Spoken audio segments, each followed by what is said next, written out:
E aí pessoal, boa tarde, tudo bem? E aí, falando aqui da T-Doctor 46 Motopeças para os amantes da velocidade, da MotoGP e para os clientes e amigos aqui que estão frequentando ou a nossa página ou a nossa loja. Então, sejam muito bem-vindos, né? Bom, antes de mais nada, olha aqui uma promoção. Esse capacetão aqui, articulado, olha só. Articulado, olha o design do bichinho, importado, olha só.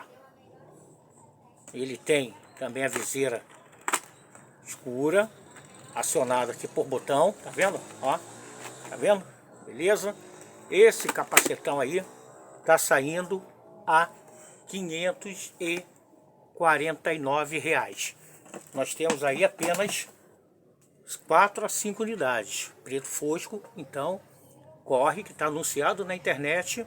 Você pode achar esse capacete lá na Shopee, na nossa loja virtual, ou aqui na nossa loja, onde a gente vai facilitar bastante para vocês. Pagamento à vista, 10% de desconto, ou até 4 vezes sem juros. Vem cá, bate um papo aqui com a gente, toma um café que vocês vão gostar. Bom, domingo, agora, nós tivemos o Grande Prêmio da Alemanha, autódromo de Sachsenring, autódromo relativamente curto, 3.600 metros, pista estreita de 11 metros, ou seja, dificulta muito a ultrapassagem, porém, quando essas ultrapassagens acontecem, em qualquer uma das categorias, Moto 3, Moto 2 ou MotoGP, elas são muito mais arriscadas, porque quase não tem espaço, e quem está tentando fazer a ultrapassagem acaba indo na parte suja da pista, os pneus não têm aderência nessa parte da pista e acaba então sendo jogado para fora. É uma decisão muito difícil fazer a ultrapassagem, mas não faltou foi ultrapassagem. Inclusive o nosso Diogo Moreira, vou comentar sobre ele. Na moto elétrica do sábado, tivemos 2 baterias, como sempre agora acontecerá. E o Eric Granado não foi muito feliz. Na primeira ele chegou em sétimo, ele vinha em sétimo. Na última volta ele perdeu o controle e acabou caindo. Ele vinha ultrapassando muita gente. Foi aquilo que eu falei há pouco tempo, né? E na segunda corrida ele chegou em quarto e eu acho até que ele poderia conseguir uma posição melhor, mas a chuva que caiu deixou a pista totalmente alagada em alguns pontos, inclusive parecia até a Praça da Bandeira do Ardinho Paz, com seu piscinão lá que não adiantou nada, mas não tinha condição de segurança para os pilotos, então se interrompeu e deu-se a corrida como encerrada, né? Foi uma decisão inteligente, que aquelas motos são muito pesadas e com pneu, mesmo sendo próprio para chuva, já chegando ao final da corrida, eles já estão desgastados e não conseguem expulsar água. Então é muito perigoso para os pilotos. Tá? Aquelas motos pesam mais que uma MotoGP. Bom, no domingo, então, tivemos uma quebra de recorde, um recorde negativo, claro, aonde o Deniz Öncü, o piloto turco, de 19 anos, conseguiu finalmente, depois de 66 grandes prêmios disputados, ele agora esse ano está na KTM oficial, ele conseguiu o seu primeiro pódio no ponto mais alto, ou seja, em primeiro lugar. Ele não tinha ganho ainda. Por isso que o Diogo Moreira, nosso Diogo, tem que esperar um pouquinho. O Öncü já estava ali há 3 anos, 4 anos praticamente, esse já é o quarto, e ali batia na trave e não conseguia, batia na trave e não conseguia. O irmão dele, ele tem um irmão gêmeo, o Can Öncü, foi em 2019, 18, com 15 anos, se eu não me engano, 2019 ou 2020. Ele foi convidado para a última corrida do ano, pegou uma KTM oficial e ganhou a corrida. O garoto chegou lá aos 15 anos, bum, ganhou a corrida no primeiro lugar. A KTM o contratou e depois ali ele não fez mais nada, não conseguia nem pódio, só andava lá para trás. Bom, e o irmão dele, que é mais novo, uns minutos, 10 minutos, 15 minutos mais novo que ele, que é o Deniz Öncü, então veio para o lugar. Dizem que o Deniz é muito mais talentoso que o Can Öncü. O Can Öncü está na Superbike 300 e o Deniz então ficou na Tech 3 durante algum tempo e agora veio para a oficial. Ele travou uma batalha muito grande com o Daniel Gado, que está na Tech 3 KTM. Eles trocaram O Denis antigamente era da Tec 3 e veio para o oficial, e o Olgado que é o líder do campeonato, da oficial, veio para a Tec 3. Bom, o final foi muito legal. O Denis Ontill passou na penúltima curva, num espaçozinho de cerca de 2 metros para a brita. Ele passou ali na parte suja, tomou a decisão. Ele veio estudando toda a corrida, o Olgado, Daniel Olgado ali, chegou na última, ele passou e ganhou a corrida por 3 centésimos de segundo. É nada, né? Mas o Daniel Olgado continua líder. Diogo Moreira fez uma boa corrida, ele não se acertou muito durante os treinos, largou em 14º e chegou em 7º, passou um monte de gente, fez uma boa corrida. O Diogo, sabemos que a moto dele não é lá grande coisa se compararmos com as KTMs oficiais ou com a Tec 3 ou com a GasGas, mas mesmo assim ele fez uma ótima corrida, chegou à frente de pilotos muito melhores, com motos muito melhores do que a dele. Bom, na Moto 2, Pedro Acosta deu um show novamente, largou na primeira posição, na pole, e foi de ponta a ponta, chegou com quase 4 segundos de vantagem para o segundo colocado, que é justamente o líder do campeonato, o italiano Tony Arbolino, que corre pela marca VDS. Em terceiro lugar, chegou o Jake Dixon, da GasGas. Esse já também é mais ou menos aquela mesma história, ainda não teve vitórias, bastante pódios, mas sem vitórias. E o mais interessante é o Arão Canet, em sua 70ª corrida na Moto 2, mais uma vez, não chegou ao pódio, não marcou o ponto e caiu de novo. O Canet vive mais deitado do que em pé. Ele é muito afobado, é um piloto excepcional, mas é muito afobado, muito doido. E deu mais um prejuízo para o Citopon. O Citopon vai ter que reconstruir de novo a moto dele. Bom, na Moto 2 então continua o Pedro Acosta como vice, seguindo o Tony Arbolino, que pilota com a cabeça.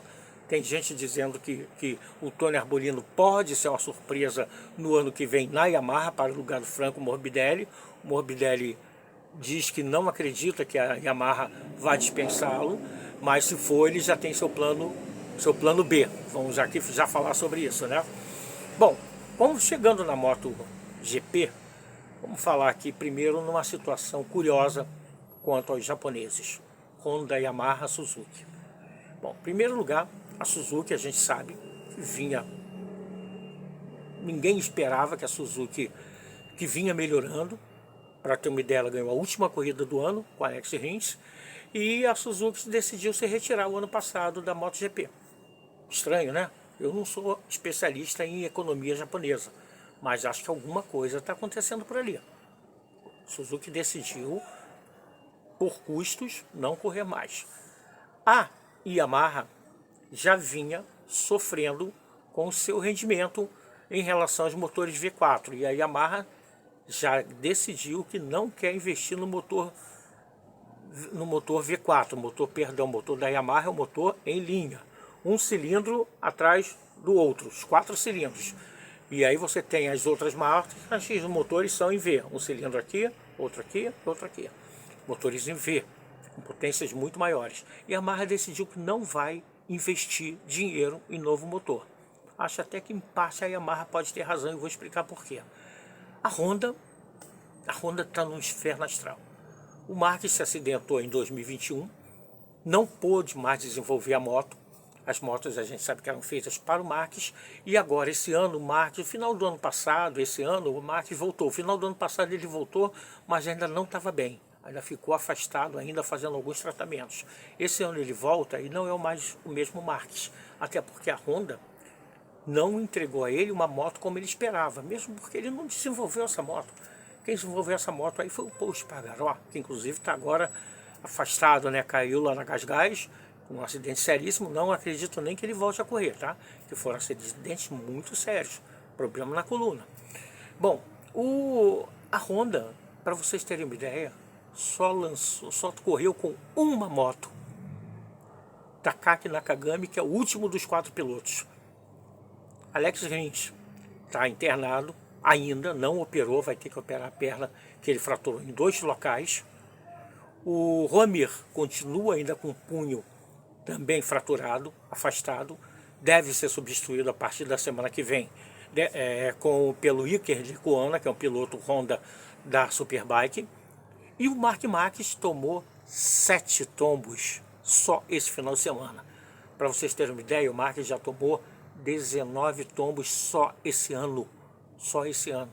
Ou seja, ele está tirando tudo que pode da moto. E os outros também caíram.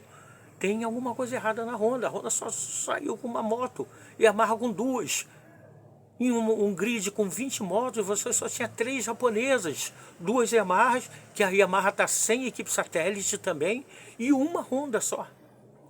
A Honda está numa decisão que estão dizendo, inclusive, que o chefão, que é o Alberto Pucci, não foi para Sachsenring e que pelo segundo semestre ele não deverá mais ser o chefe da Honda, de equipe da Honda, que estariam contactando o ex-engenheiro da Suzuki, que largou a Suzuki no final de 2021 e partiu para trabalhar na Aston Martin, na Fórmula 1, que é o David Tardozzi. Ele está agora sendo sondado pela Honda para vir a ser o chefe da Honda no segundo semestre. Não sei se ele vai aceitar, é uma furada. A Honda não é tão fácil de trabalhar assim, não se muda as coisas com o seu único desejo. Os japoneses, eles têm determinadas coisas a seguir, não sabemos qual é o problema real que está levando esse atraso tecnológico da Honda em relação às europeias, mas o resultado final da prova de Sachsenring foram em 10 posições, nas 10 primeiras posições, você só tinha motos europeias. Dessas motos europeias, dessas 10, 8 eram Ducati. 8 Ducati. Uma KTM, que era do Miller, em 7º lugar, e uma do Miguel Oliveira em 10º. Fábio Quartararo chegou em 13º e o Franco Morbidelli chegou em 12º com as Yamahas. O Morbidelli, inclusive, pela segunda vez consecutiva, chega à frente de Fábio Quartararo. E Takaki Nakagami, com a única Honda presente, chegou em 13º. A última vez que aconteceu um domínio tão grande de europeus no Mundial foi na época da MV Agusta, com um gênio Giacomo Agostini. Ele é vivo ainda, o Giacomo Agostini, e depois foi correr pela Yamaha, mas ele ganhou um monte de títulos pela MV Agusta. Bom, é uma marca ainda italiana que existe até hoje, ela só não participa mais do Mundial. Mas você vai na Itália, você vê muita MV Agusta, e pela Itália, da Itália para o continente europeu, eles exportam muito, é uma senhora moto. Mas é isso, os japoneses estão vivendo alguma coisa. A Honda eu já estava desconfiado porque na Moto 3 só dá KTM. Você olha aquele monte de vitórias desse ano, você tem uma vitória da Honda com o Raul Maziar. Só o Maziar. Os outros não aparecem, como o ano passado era também com o Denis, o italiano, o número 7. Só ele que ganhava pela Honda e poucas. Mesmo assim era com muito sacrifício. Ele levava aquela Honda aos trancos e barrancos. Então tem alguma coisa para a Honda não estar investindo em competição.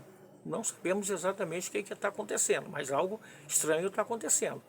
A Suzuki correu, a Yamaha sem equipe satélite, e a Honda agora sem investimento. E com os pilotos tentando fazer de tudo que pode. Muitos pilotos têm reclamado, o Fábio Quartararo, o Morbidelli não reclama. Também o contrato dele está acabando. O Max falou horrores, o Juan Mir fala da moto, o Alex Rins fala mal da moto. E o Jack Miller deu uma declaração falando o seguinte: olha aqui, eu não vou dizer o nome de ninguém, mas nós somos pagos para pilotar. Tem engenheiros para pensar no projeto. Então, a gente, quando assina o contrato, a gente assina garantindo que vai correr para fazer o melhor. E ponto. Isso é o que a gente tem que fazer. E falar menos. Em certo ponto, o Miller tem razão, tá? O piloto fica com muita choradeira. Pega uma moto boa, pô, ninguém reclama, né? Mas, enquanto o Max estava ganhando, foram 6 títulos, quase consecutivos, estava tudo bem. Agora que a moto é nova, não consegue resultados, começa a reclamar. A coisa tão estranha que o Marques essa semana levou 7 tombos, e no que ele levou no warm-up de manhã, o Nakagami vinha atrás dele e disse que o Marques não fez nada errado. Simplesmente a moto ejetou o Marques quando ele quebrou a mão. Ejetou do nada. O Takaki Nakagami, que também pilota a Honda, né, falou o seguinte: o Marques vinha e antes de entrar na curva a moto ejetou. Pode ter sido algum defeito na suspensão, pode. Pode ter sido algum defeito na frenagem, pode. Pode ter sido alguma irregularidade no asfalto em que a moto não está muito bem regulada para suportar e assimilar essas irregularidades. Pode ser um monte de coisa. Pode ser um erro do Marques também. O Marques não é o mesmo, né? O ombro dele não deixa que ele seja o mesmo. Mas tá esquisito. Vitória dupla no sábado na sprint, aquela corrida curta. Vitória do Jorge Martin e Peco Banhaia em segundo, na corrida e na sprint. E Jack Miller chegou em terceiro na sprint, e na corrida foi o Johan Zarco, também da Pramac, que chegou em terceiro.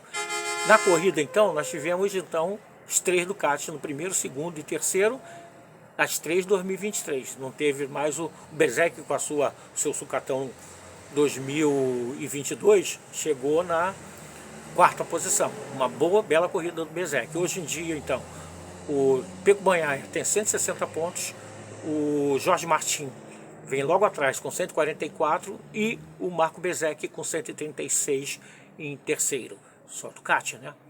Então é isso, pessoal. Agora, no final de semana, nós vamos ter o Grande Prêmio da Holanda, circuito de Assen, a Catedral, né?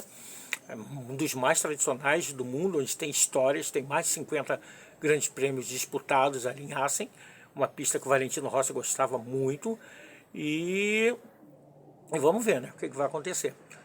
O comentário principal é que a Honda me parece que tem um problema agora, ele não tem mais aquele Marques. O Marques é mais ou menos como era o Casey Stoner com aquela Ducati antiga com chassi de fibra carbono. Bota a moto para mim que eu me viro. O Stoner, quando fez 28 anos, decidiu parar e se aposentar. O Marques já vai fazer 30, teve esses problemas todos e está tentando voltar a ser o Marques de antes. Acho que não conseguirá. Bom, na Yamaha, o Morbidelli tem o seu contrato terminado esse final de ano. O Morbidelli, a gente sabe que é aquele que corre com a bandeira brasileira de um lado e a bandeira italiana. Ele é filho de mãe brasileira, cearense, e pai italiano. Ele corre com a cidadania italiana, mas não esquece o Brasil. Fala português, também é mulatinho também, e é muito legal ver o Morbidelli, que ele é um grande piloto. Foi vice-campeão em 2020 e 21 e em 2020 e foi campeão da Moto 2. Então vamos ver, né?